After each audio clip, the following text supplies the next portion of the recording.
Every story appears ordinary till you see the core side of it. And what you're looking for is the story behind the news. We bring it to you from Lagos, the commercial capital of Nigeria. Giving you all sides and political stories round the clock. Every detail from the start line to the final whistle. CoreTV News, expanding your view.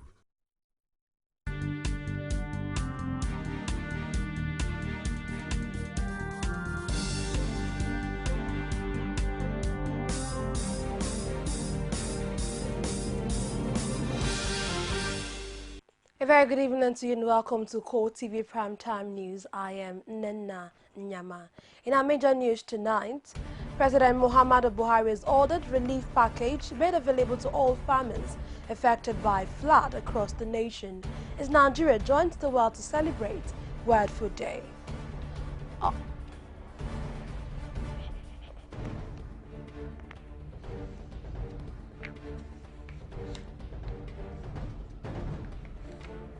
Also in this program, former governor of Akwa Ibom State and incumbent Senate Minority Leader Godswill Akpabio was arrested by the Economic and Financial Crimes Commission over alleged financial misappropriation.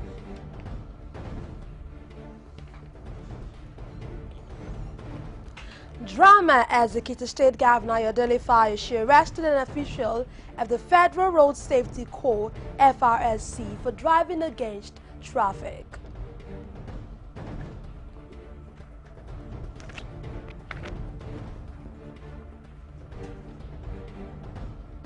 And outside Nigeria, at least 80 people killed in an intensified wave of Russian air raids back in Syrian government.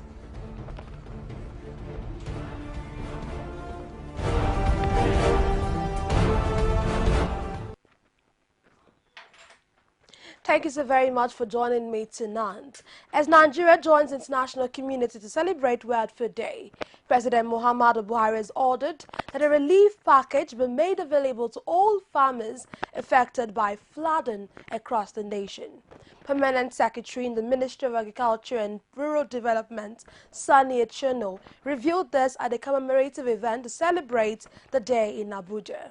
Echono, who said details of the relief aid are being worked out, noted that food security and social protection are solutions for rural poverty. Representatives of the Food and Agriculture Organization also say the UN is even on lending support to efforts to break the cycle of rural poverty. Me to also at this juncture spare a moment to sympathize with our farmers who have suffered tremendous losses as a result of the unfortunate flooding experienced across our major agricultural belts. President Muhammadu Buhari feels and shares your pains. He has also directed that we take mitigating measures, details of which shall be announced in due course.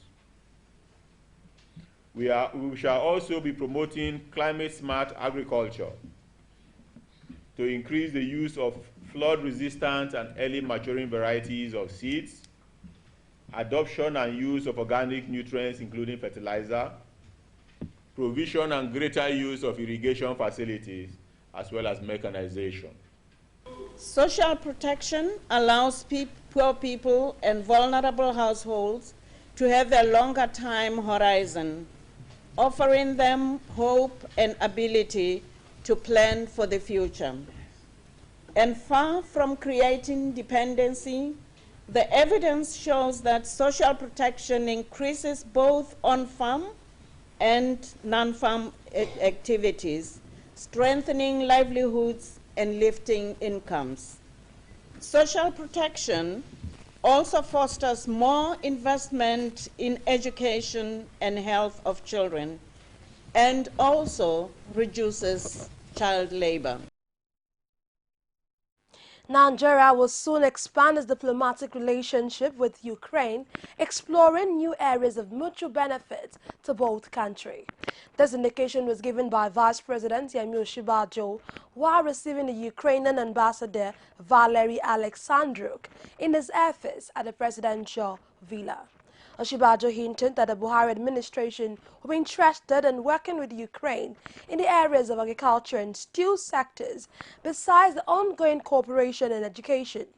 According to him, Nigeria looks forward to the setting up of a binational commission that will deal with the various issues and expand relationship between both countries.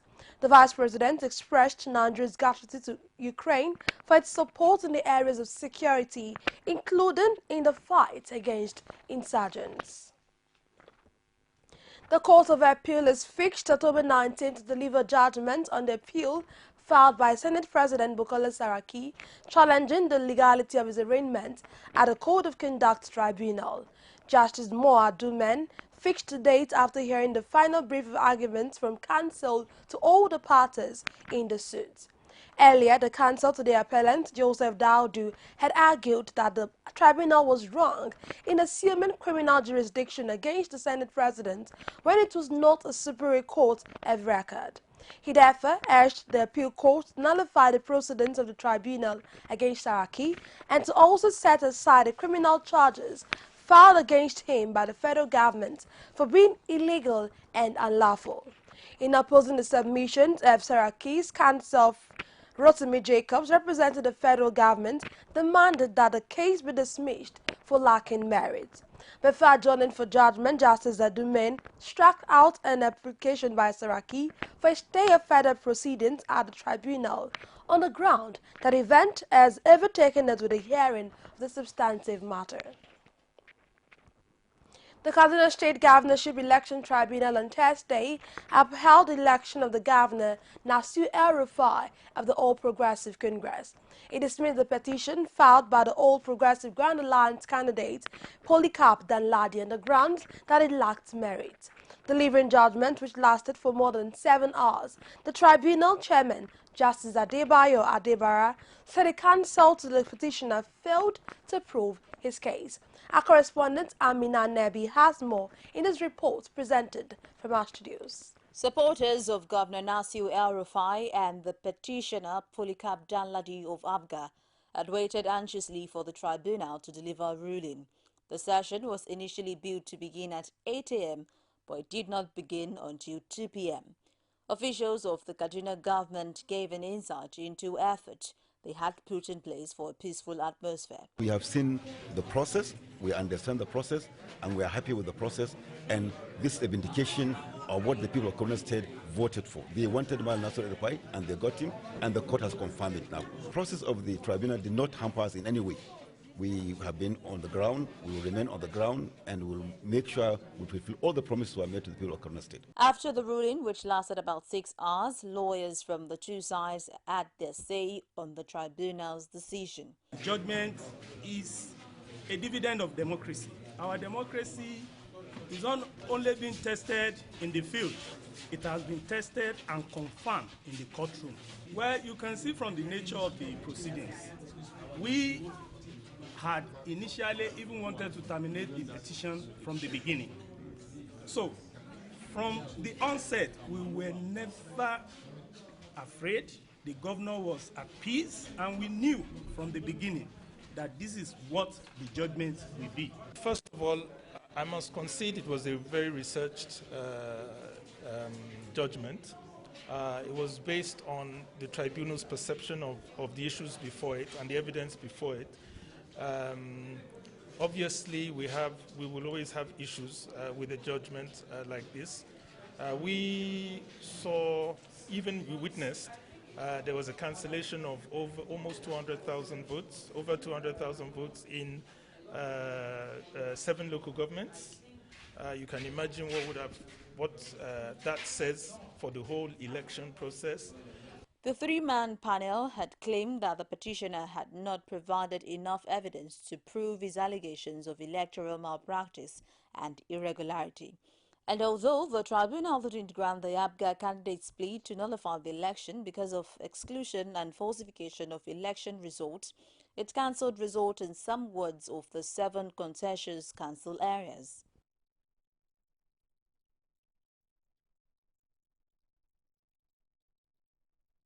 Former Governor of Akwa Ibom State and incumbent Senate Minority Leader Gatulek Babi was today arrested by the Economic and Financial Crimes Commission (EFCC). Akpabio was taken in by EFCC operators at about 5:20 p.m. He was said to have been accompanied by a few aides and the senior advocate of Nigeria, Ricky Tarfer. The spokesperson for the EFCC, Wilson Uwajeren, did not answer return calls seeking comment for the story. The EFCC had begun investigation into alleged theft of 108.1 billion naira of Akwa Ibom funds by the former governor in June. The action followed a petition forwarded to the commission by an Abuja-based lawyer and activist, Leo Ekpeyong. Ekpeyong had on June 8 petitioned President Muhammadu Buhari and the EFCC, calling for Akpabio's probe and accusing him of looting the Akwa Ibom State Treasury. The Ekiti State Governor Ayodele Fayose was embroiled in another drama when he arrested an official of the Federal Road Safety Corps (FRSC) for driving against traffic. The incident, which happened in Ikere, Ekiti, as the governor personally arrested the officer while on his way to flag up the dualization of Ado Ikere, Ondo State boundary road and commissioning of some project. The officer, who drove against traffic to avoid potholes and was seen begging the governor, but the governor was adamant, ordering that his vehicle be impounded while asking for his details.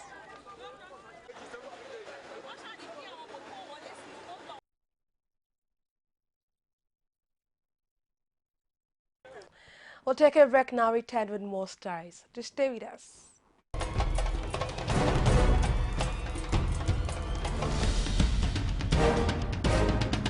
This is what the people are saying. You don't run a big economy with generator. They need to do more in terms of energy and power. Many things to do for this Nigeria about lights, water, and new TT. For Nigerians that are not gullible, we know that good laws have done nothing good for this country. Buhari won the election convincingly. Talk to our husband that you should keep promise about what you said, and because people are watching you, you know, another election is coming. Also, some people will stand for Yoruba land, will be strong man. We don't die. This nation is moving forward. The best is going to take place. The people giving voice to the voiceless.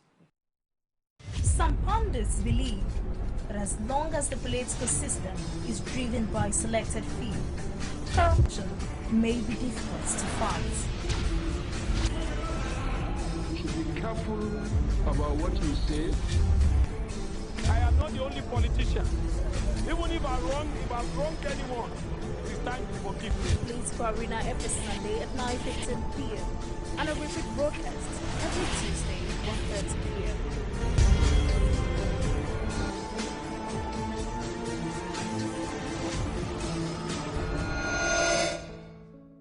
You're still watching CoreTV Primetime News. A quick reminder of our top stories. President Muhammadu Buhari has ordered relief package made available to all farmers affected by flood across the nation as Nigeria joins the world to celebrate World Food Day.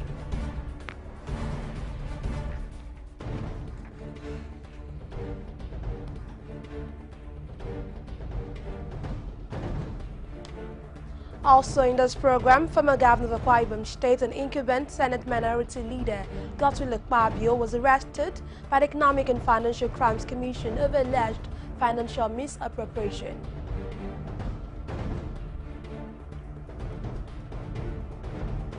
And drama as Ekiti State Governor Ayodele Fayose arrested an official of the Federal Road Safety Corps (FRSC) for driving against traffic. For more of our news stories, join us on our social media platforms, facebook.com/CoreTV News. On Twitter at CoreTV News NG. And on our YouTube channel, youtube.com/CoreTV News. The staff of tertiary institutions in Kwara State have declared an indefinite strike following the non-payment of 6-month salary arrears by the state government. Addressing journalists after an emergency meeting with their members, the state chairman of the Committee of Union in Tertiary Institutions, Abdul Karim Kanaike, noted that several efforts made to let government see reasons fell on deaf ears, while the government on the spot urged the unions to utilize their internal generated revenue to set their arrears, as the dwindling revenue could not make it to meet its obligations. Our correspondent Rashid has more in this report. Members of the Committee of Union in Tertiary Institutions, comprising 5 institutions in Kwara, have been at loggerheads with the state government for the past 3 months over the non-payment of salary arrears. Briefing their members on the effort made so far, the state chairman of the committee, Abdul Karim Kanike, informed them that all efforts made for government to pay their 6-month salaries arrears did not yield fruitful results. Addressing journalists, the committee says it has no option than to declare indefinite strike starting from Monday, having exhausted all peaceful means. Today, we have all agreed. People have given us a mandate. And that mandate we took to the meeting we had with the permanent secretary yesterday and all the management of the tertiary institution. Our entitlement of 6 months salary should be paid at the expiration of 14th October 2015. And with the government position as of yesterday that the reality is they don't have money. Our people has given us a mandate from Oro to Lafiaji to Ilori to Kais. That if the reality with the government is that they don't have the money, then the reality to them is that they can no longer work without payment. So therefore, we have assembled here, we have evaluated that mandate, and the reason is, the decision is we are going on industrial action. Reacting, government spokesperson Muhyiddin Akorede agreed that the government is owing but not up to 6 months. He blamed the situation on fall in revenue from the Federation account and urged the higher institutions to make judicious use of internally generated revenue to pay salaries. And as I speak to you, government officials are working around the clock to try to raise the funds to pay subventions to the tertiary institutions, all parastate health, including tertiary institutions. So it's unfortunate that they have chosen not to recognize the government's efforts to solve this problem, knowing that this is a national problem. It's not limited to Kwara State. Secondly, those institutions are revenue generating. They generate funds, and it is government's expectation that they should be able to use the funds so generated to pay their workers and suspend any infrastructural projects pending the resolution of this financial crisis. As both the unions and governments took their respective stands, it is hoped that the issue will be settled soon to guard against total collapse of higher education in the state. Rashid, CoreTV News, Ilorin. Lagos State Governor Akinwumi Ambode will on Monday, October 19, swear in 23 commissioners and 14 special advisors who will constitute the State Executive Council. According to a statement signed by the Chief Press Secretary Habib Aruno, the ceremony will hold at the Adeyemi Beru Auditorium, Alausa Secretariat by 10 a.m. It will be recalled the Governor Ambode had named 6 former cabinet members from the Babatunde Raji Fashola's administration, including former Commissioner for Agriculture Gbolahan Lawal, former Commissioner for Health Jide Idris, former Special Advisor Central Business District for Larry Coker, former Special Advisor in Commerce and Industry Shaya Ladejo, former Special Advisor Works and Infrastructure Engineer Ganiu Johnson, and former Special Advisor Rural Development Babatunde Hump. The National Human Rights Commission has appealed to owners of buildings housing internally displaced persons in the FCT not to eject. This, according to the Executive Secretary, Ben Angwe, is because the government is making all efforts to resettle them in their various states. Angwe made the appeal at a meeting with the leaders of the internally displaced persons in the FCT and its environs. He also noted that the Commission will soon start profiling the IDPs to identify their true identity. Justice Oluwatoyin Ikpaye of the Lagos High Court sitting in Ikeja has begun proceedings to the trial of Chief Agunos Okoro, an accomplice of late Maurice Ebekwe, implicated in the $330,000 and $75,000 Dutch mark scam. Okoro, the owner of Yoke Hotel in Irakari Estate, Isolo, Lagos, allegedly connived with late Ibekwe to defraud a German Klaus Manch in 1992, pretending to be an official of the Central Bank of Nigeria, Federal Ministry of Finance, Transport and Aviation. He lured Manch into a fictitious contract of supply of hard and software equipment for a phony Abuja International Airport. At the resumed trial of the matter on Thursday, October 15, prosecution counsel Adeni Adebisi told the court that he was ready with his witnesses, but Justice Ikpaye adjourned proceedings to November 24 and 26, 2015. Okoro is facing a 38-count charge bordering on conspiracy, obtaining money by false pretense, forgery and utterance. Violence against women is no longer an individual problem but a worldwide menace. Over 900 women are violated by their male counterparts, be it their fathers, brothers, uncles, husbands or strangers. Victims of rape generally are female children hawking on the streets in towns, cities and villages who are often lured by predators or seized outrightly and taken into a room, sometimes uncompleted buildings, and raped. Our correspondent Netu Labari has details on the issue of rape in Nigeria. Poverty and lack of access to basic education are some of the contributory factors to the unwarranted defilement of underage girls. Hawking has become a cultural trait in many communities, whereby female children are given items to sell after school hours by desperate parents in a bid to boost family income. They could end up being lured into secret, quiet places or rooms and raped even by neighbors. Mirabel Center, a non-governmental organization for rape victims, advocates says rape victims should seek justice, counseling and medical treatment immediately after the ordeal. Yes, we find a high incidence of this happening. We find people who come in who have been children that were sent to go sell, and then they are hawking, and then somebody calls them to come into his house, and then he perpetrates rape on them. You cannot blame yourself for the action of another person, but if it happens, it is very important that you seek help. Seek help, get medical help. Incidents of rape are not limited to children. Young women, married or single, can be victims. They experience sexual, physical and psychological violence like anyone else. When they are sexually violated, they cannot complain. They're scared, and so most times the rape incidents go unreported to security agencies. To his house and then forced me so many things that I don't wanted to do.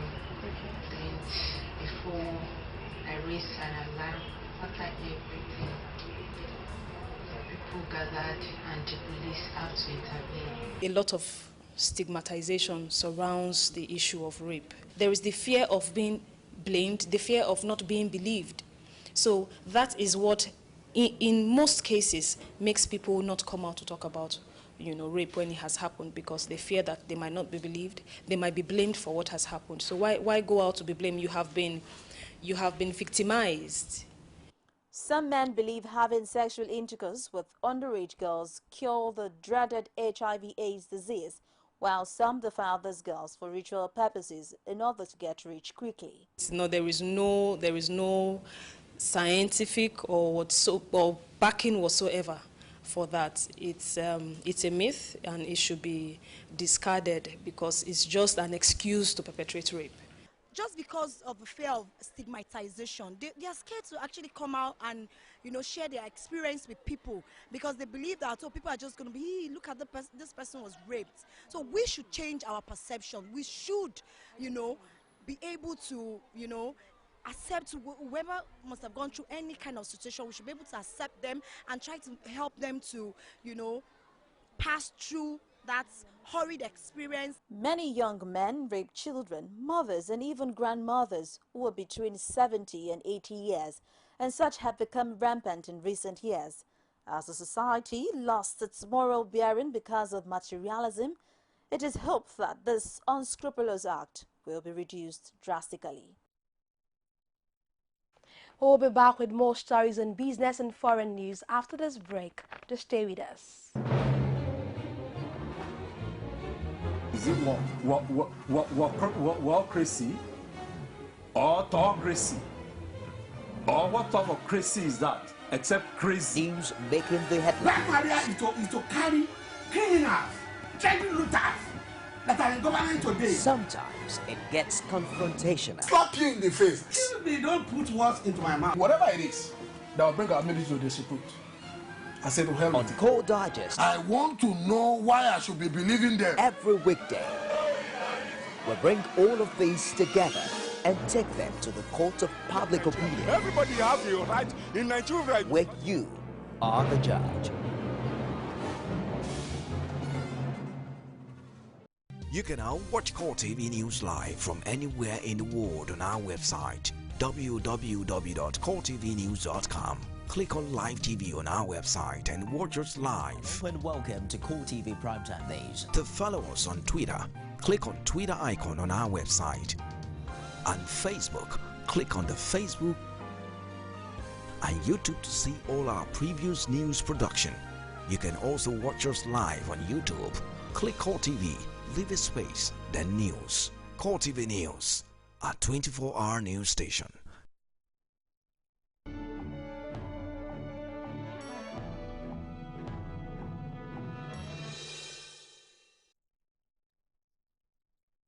Glad to have you back in business.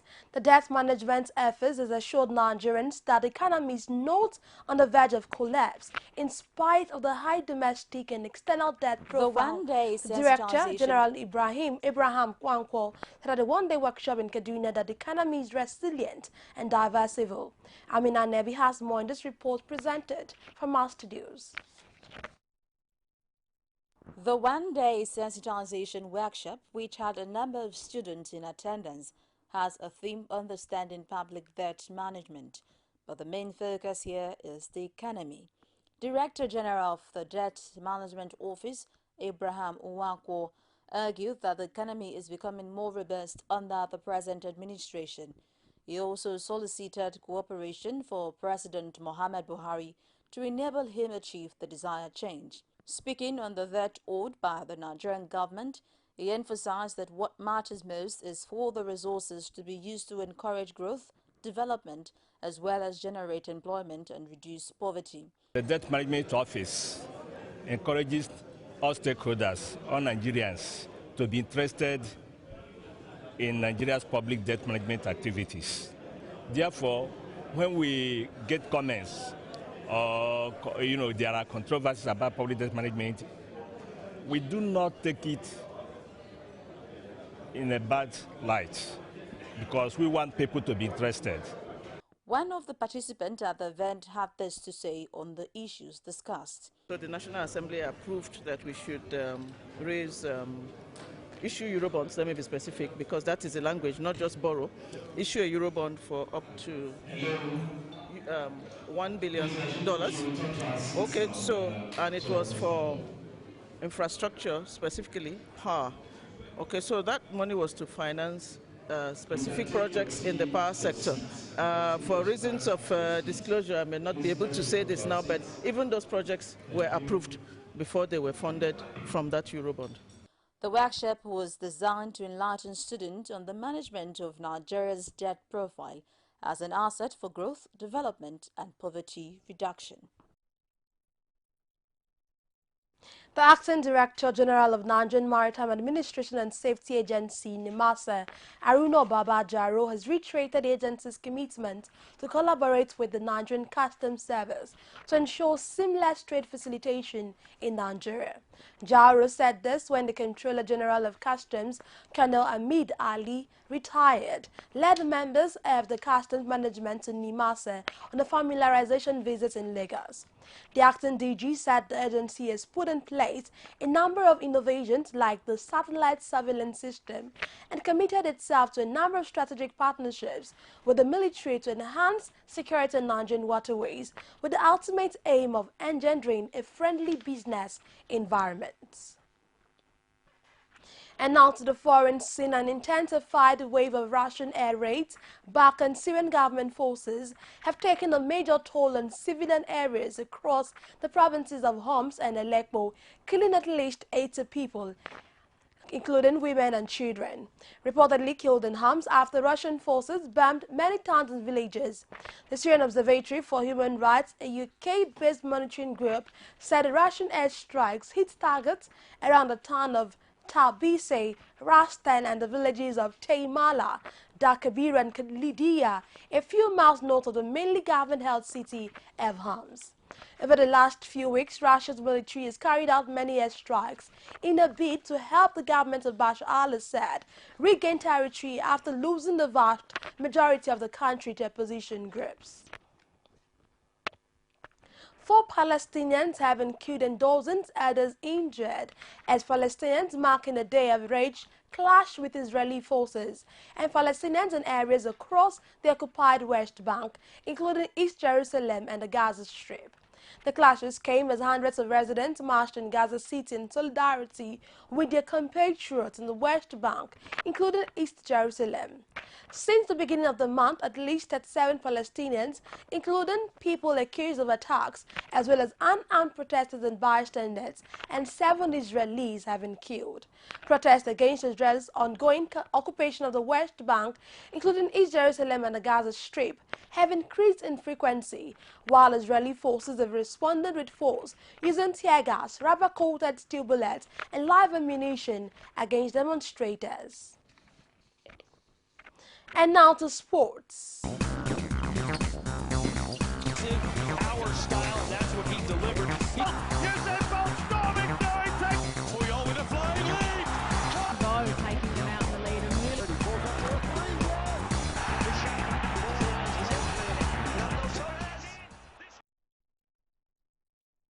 President Muhammadu Buhari has extended his best wishes for a triumphant outing to the Golden Eaglets of Nigeria, who are in Chile to participate in this year's Under-17 FIFA World Cup tournament. As the tournament opens tomorrow, President Buhari urges the Golden Eaglets to do their utmost best to match the outstanding performance of their victorious predecessors who have won the competition 4 times, including the inaugural edition in 1985 and the last tournament in 2013. The president assures the Golden Eaglets and their handlers of the full support of the federal government and all Nigerians as they strive to bring more sport and glory to their fatherland by outplaying all their opponents in Chile and winning the Under-17 World Cup for a record 5th time. Nigerian international and Watford striker Odion Igalo believes that Saturday's opponent, Arsenal, could win the Premier League, but notes the favourite for the title as the Gunners are second, sandwiched between the Manchester clubs going into the weekend, but the Nigerian thinks they will have to contend with the usual favourites to win their first title in more than a decade. Igalo, who returns from the international break, having scored a goal in Nigeria's 3-0 demolition of Cameroon in Brussels on Sunday, says Arsenal can win it, but it is going to be difficult because they have Manchester City, Manchester United and even Chelsea fighting too, having failed to score against Manchester City during its first encounter with one of the giants of the English game this season.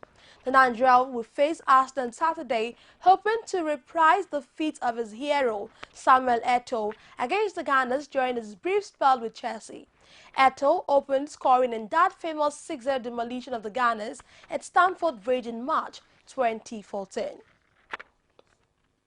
Chelsea's manager Jose Mourinho will appeal against the English FA in the wake of receiving a stadium ban and £50,000 fine for his comment regarding the officiating in the Blues loss to Southampton, as the former Real Madrid and Inter man was punished for suggesting referees were reluctant to give penalties for his current club.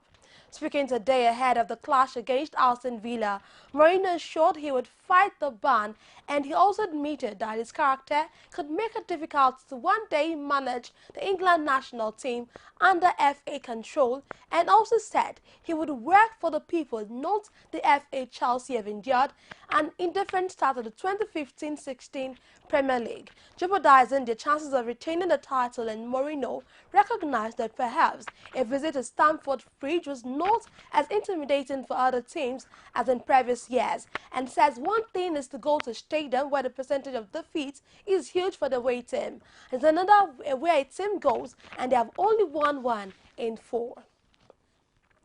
The Football Association of England has suspended its support for Michel Platini's candidacy for the FIFA presidency as the move follows a UEFA meeting on Thursday where FA officials were given further information surrounding the 1.35 million payment to Platini in 2011 from FIFA President Sepp Blatter, which has led to both men being provisionally banned pending an ethics committee hearing. An FA statement said at the UEFA meeting, FA lent the more information relating to the issues at the center of this case from Mr. Platini's lawyers, and they have been instructed that the information must be kept confidential, and therefore they cannot go into specifics. The FA said it supported UEFA's statement that Platini, who remains president of the European governing body, had a right to a fair process and for it to be carried out by mid-November. Vin Diesel has been very active in giving updates about the upcoming Fast and Furious 8 after suggesting that F. Gary Gray would direct the 8th installment of the racing movie franchise, and Diesel hinted that the film would be set in New York TV. Host Jimmy Fallon asked Diesel where the next movie will be set. Diesel firmly replied New York, and he then went on to reveal the inspiration for the first movie. As some things that people do not know is the first movie came from a Vibe article that was about street racers in New York. Hillary Clinton is throwing herself a party to celebrate her upcoming birthday. Presidential hopeful, who is turning 68 on October 26, has enlisted Demi Lovato and John Legend to perform at the bash, which will also serve as a campaign fundraiser. According to the announcement on her website, the event is scheduled to take place on Sunday, October 25 at New York City's Hilton Midtown Manhattan. An invitation obtained by people said attendees might have a chance to see Clinton dancing at the bash. Hillary, some women do not like to discuss their ages, but I think that up on your birthday, you should leave it up. Clinton wrote on the invitation as quoted by the news article and says this year she's excited to celebrate the fact that she's running to be the youngest woman ever to be the president of the United States. And that's it on CoreTV Primetime News, but before we go, a quick recap of our top stories. President Muhammadu Buhari has ordered relief package made available to all farmers affected by flood across the nation as Nigeria joins the world to celebrate World Food Day.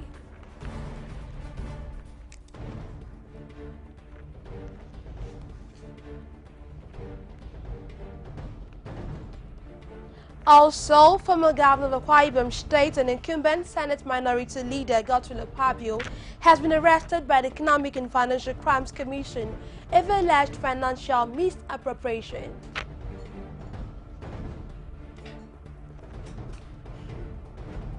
And finally, there was drama as Ekiti State Governor Ayodele Fayose arrest an official of the Federal Road Safety Corps for driving against traffic. Thank you so very much for watching. I am Nena Nyamatu. Have a lovely night rest.